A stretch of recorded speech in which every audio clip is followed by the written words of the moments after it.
Welcome back, my little recusants, to another episode of Pokemon Yellow, our episodic Nuzlocke.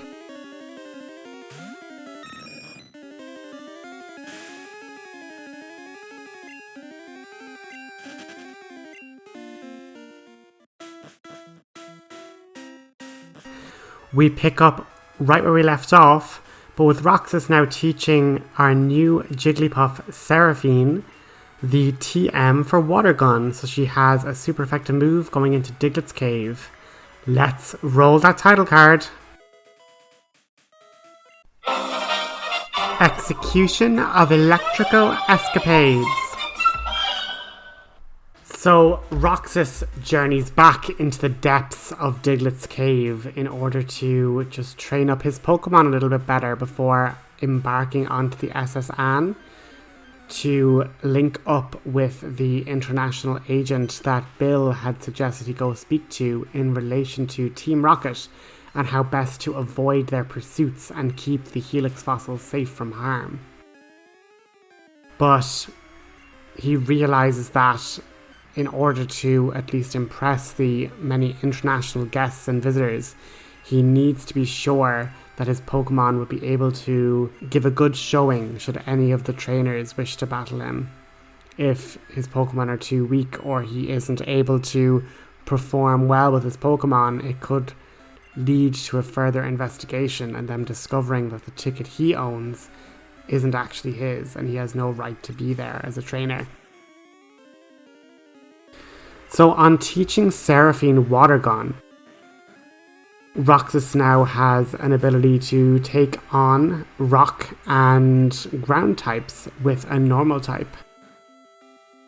But given the level disparity, Seraphine is just working hard to master the new move that she's learned, but also just give a good showing. I mean, she's already 6 levels below the Pokemon that she is fighting, and was able to defeat it and gain a level in the process. And basically for the rest of a single day, Roxas fights Diglett after Diglett, enemy after enemy, again and again, just concentrating on Seraphine's ability to control her water gun, as well as allowing other Pokemon like Sunny and Huntress to take part and gain strength in levels as well. Though not without some harassment from the senior Doug trios, Roxas does have to be mindful of their presence within Diglett's cave. And after one too many a fight, Huntress becomes dangerously low and unable to escape, receives 2 grievous wounds, bringing her to low HP. Roxas, fearing another loss of another valued party member, he sends out Princess, who should be able to better tank these devastating attacks, although the strength of this Pokemon compared to his own is highly outmatched, but thankfully they get away. On further training later the next morning, Seraphine gains a new ability, Disable, able to make Pokemon forget a certain move that they're able to know. On further training, Huntress dispatches another Diglett. However, Sunny had taken part in the battle as well, and while underground, Sunny begins to shine with an unbelievably bright light.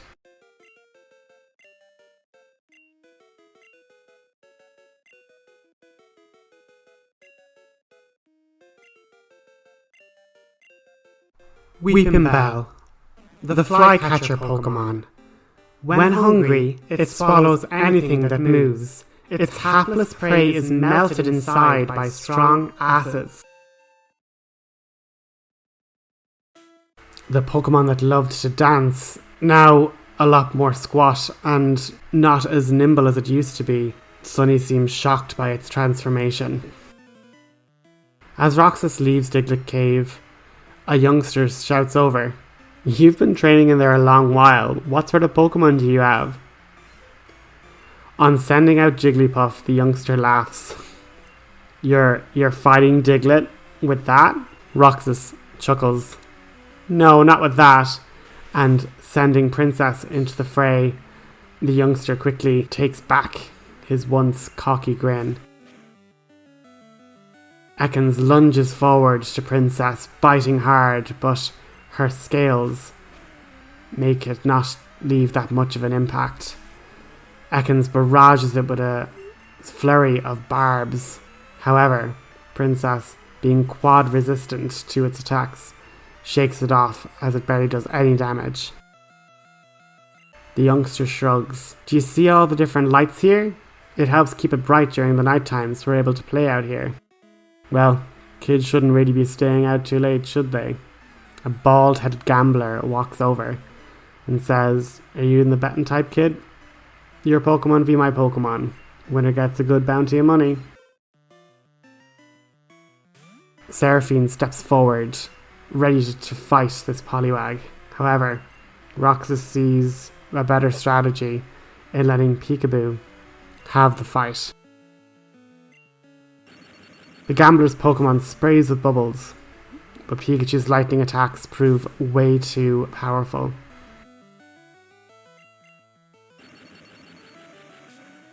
The gambler does posit that the electricity around the area does seem to be on the fritz. Usually the lights stay on and the path is illuminated all day every day, but of late there's been engineers trying to fix it. It's like all the power is being drained or taken somewhere else. Maybe your little Pikachu could lend us a hand, give it a few extra volts. Roxas shrugs. He says, "Well, my Pokemon is my partner. Help me with other gym battles and such. I can't just lease it to you guys for manual labor." No, that's tough, kid. I mean, he looks really strong. Roxas nods. He is strong. He's my first Pokemon. There's no way we're being separated. The gambler parts ways pleasantly and leaving a nice bounty of over 1,000 Pokédollars into Roxas' hand. He makes his way back, heals up his Pokemon, and journeys along the well-lit path at around evening time, just to see what other trainers happen to be on the road. One trainer approaches him saying that he's brand new to being a trainer, but he thinks he can be a good competition for Roxas. Roxas lowers his cufflink, hiding the 2 badges he's already gotten.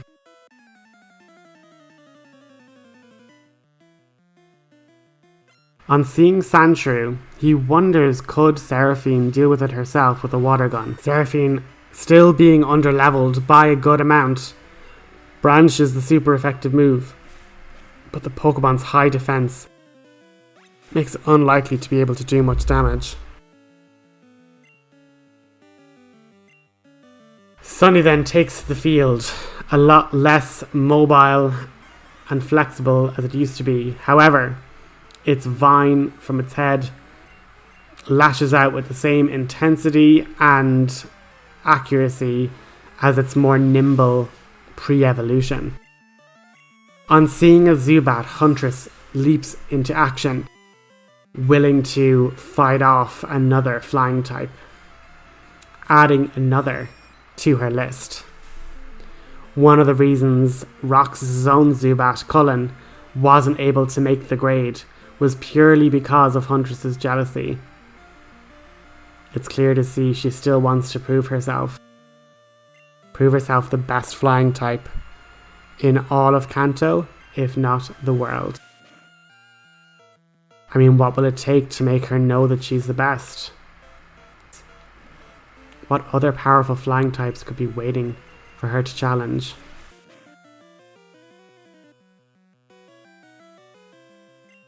With her evolution and her levels staying steady, she is growing from strength to strength. Nidoqueen found strength as well in her evolution, and Seraphine, in the learning of different moves that would be outside her usual learn set, is proving to be quite a pleasant companion along the Pokemon journey, singing nice melodies when they're back at the Pokemon Centre, helping them get a good night's sleep in the 2 days now that Roxas has been staying in Vermillion. A little too nervous to actually step aboard the SS Anne. But as he's been told, the boat should stay moored for another 2 to 3 days, so he is in no rush to go there too soon. On fighting other trainers, they come across a Nidoran, and Huntress once again playing it very, very close to the razor's edge as her HP plummets lower and lower when fighting this strong male Nidoran, only 2 levels less than her own. With a critical strike and a quick attack, she manages to take it down, but on the revealing of a Nidorino, Princess then takes the field.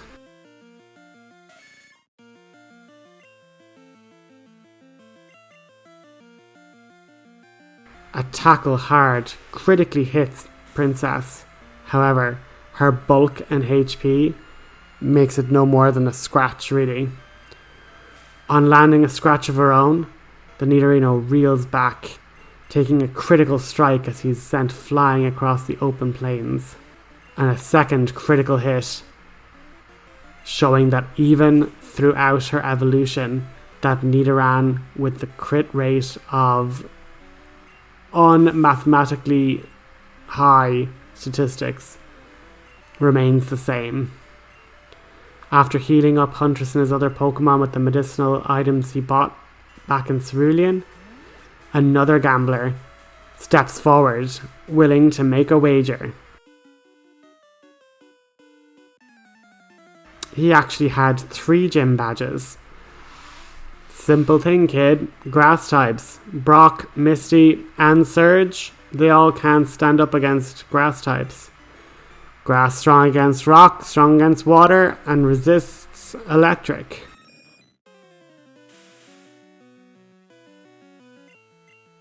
On realizing a full team of 6, the gambler then kind of scratches his head. Well, can we make this a 2-on-2?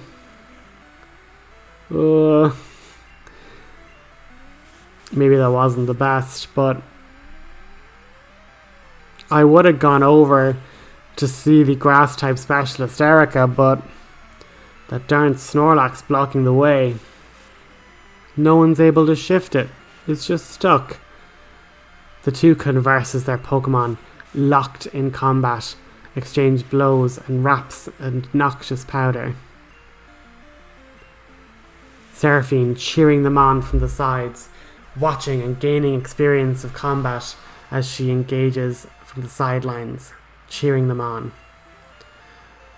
Huntress gaining a new ability, Whirlwind, as an Oddish takes the stage. There's something blocking the way to Celadon? The gambler continues. Well, not necessarily Celadon, but definitely the port path up towards Lavender, and then you just go over the underground way through Saffron to get to Celadon. Yeah, that's blocked. They can't seem to shift it. So we're all kind of stuck here until something's done about it, I guess.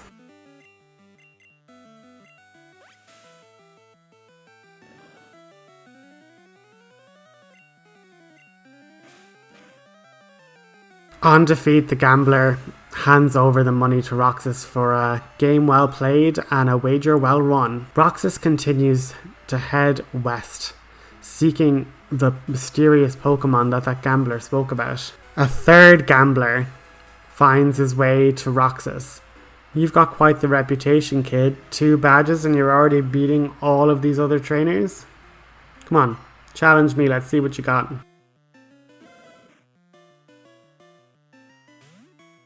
Seraphine takes the stage, landing a powerful water gun, but with this Pokemon's high special, doesn't do much damage. Roxas quickly switches over, allowing Princess to take the stage.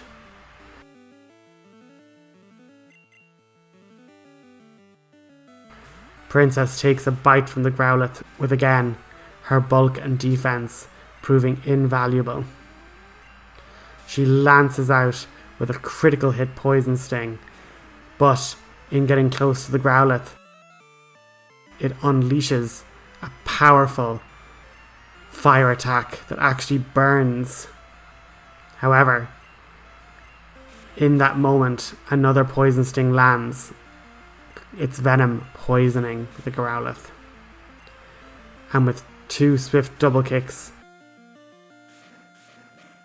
the creature is on its last legs, and with one final ember, it succumbs to its poison. Falling unconscious, the gambler calls it back to its Pokeball for medical treatment, and then releases Vulpix. Though still burned, Princess soldiers on, landing another critical poison sting again, but not poisoning this time. Roxas inquires about this sleeping Pokemon to the east. The gambler shrugs and says, yeah, no, it just made its way over and fell asleep, and now no one can move it.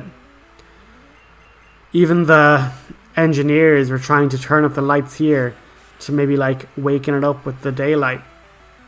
But sleep's all it's able to do, bro.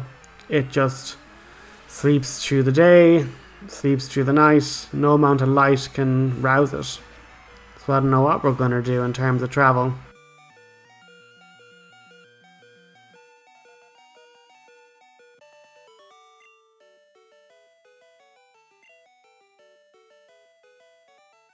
On walking back to the Pokémon Centre, both men heal their Pokémon, and another day passes with Roxas, unsure of where next to go. He again continues more to the east, but then gets challenged by a youngster who's training his Pokémon in the wild grass.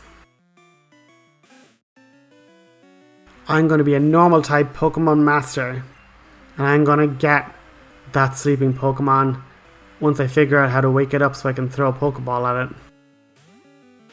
Roxas did find this curious, as he had captured Pokemon like Jigglypuff by putting them to sleep, but for whatever reason this Pokemon seemed resistant to capture in its type of sleeping ability.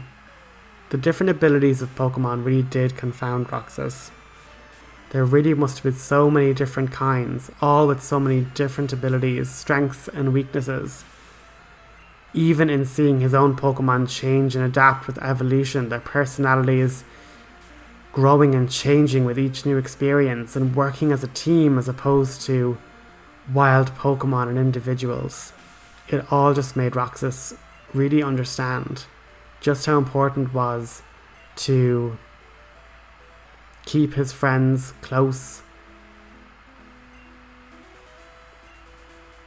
The kid remarks again on the strength of those sleeping Pokemon, but maybe it's best he doesn't rake up the Pokemon without knowing that he'll be able to deal with it once it is roused from its slumber. He does hear that when they're woken, they can be really aggressive. So that's why the electricians are trying to brighten the lights and send extra power through the pathway lights next to the route where the Pokemon is, in the hopes of rousing it naturally with nobody else around for the Pokemon to take out its grumpy early morning anger on. The training is proving fruitful, as Seraphine is now nearly on par with the rest of her colleagues on the team. Princess proving to be the powerhouse of the group, being the first fully evolved Pokemon in her final stage, just gives her a strength that the other Pokemon do not have. And on reaching level 23, she learns a new ability, Body Slam, a powerful normal type attack. And on forgetting Scratch, this is a great upgrade for her moveset, making her an even more formidable opponent for Roxas to wield.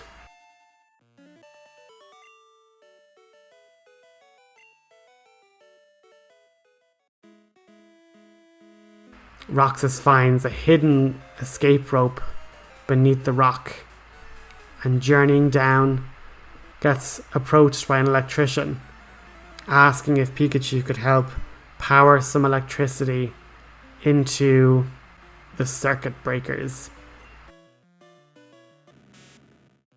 On seeing the Magnemites, he's curious why he doesn't get his Pokemon to do so.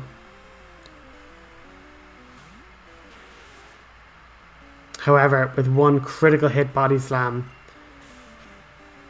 the Magnemite is rendered unconscious. The engineer simply says that he just would like Pikachu to help. Roxas acquiesces and sends Pikachu over while the fight continues.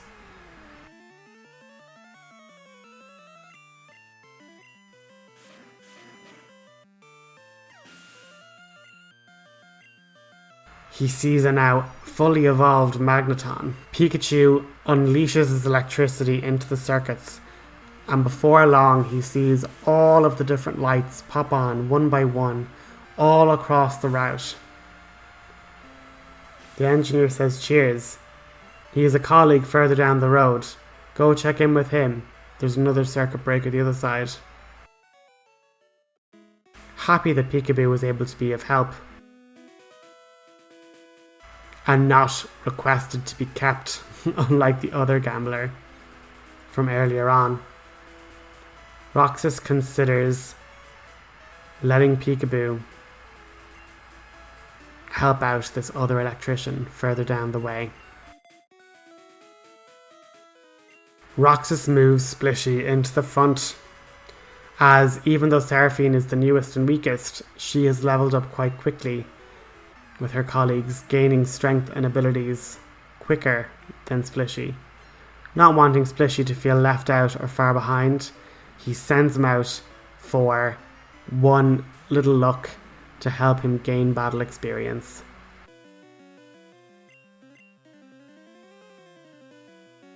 With all these trainers battled, Roxas feels more confident that he'll be able to step aboard the SSN, because we all know the real reason he hasn't gone to the ship. He knew in his heart of hearts the reason why he kept putting it off. It's going to be on the sea, the open sea, the one place he never ever wanted to be, but he had to be brave. Team Rocket wouldn't stop pursuing him, and this contact is the only person that can help him figure out what the best course of action is to do. So after meeting with the second electrician and Pikachu storing electricity into the breakers so that people could travel safely through the route at night, Roxas is thanked, and with a good cash flow of money, Roxas becomes resolute to entering the SSN and finding that contact. Returning to the Pokemon Centre to heal. That's where we're going to end our episode. We still have an encounter in this area.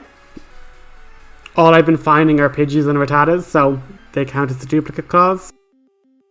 We've got some good bit of grinding done. No casualties, so I think that's an episode very well done. Thanks for everything, and I hope you guys tune into the next episode. And leave a like and leave a comment on how you find the story progressing so far. I hope you guys enjoy the NPC conversations that they end up having during the fights. I hope it brings something new to it. Talk to you soon. Bye bye.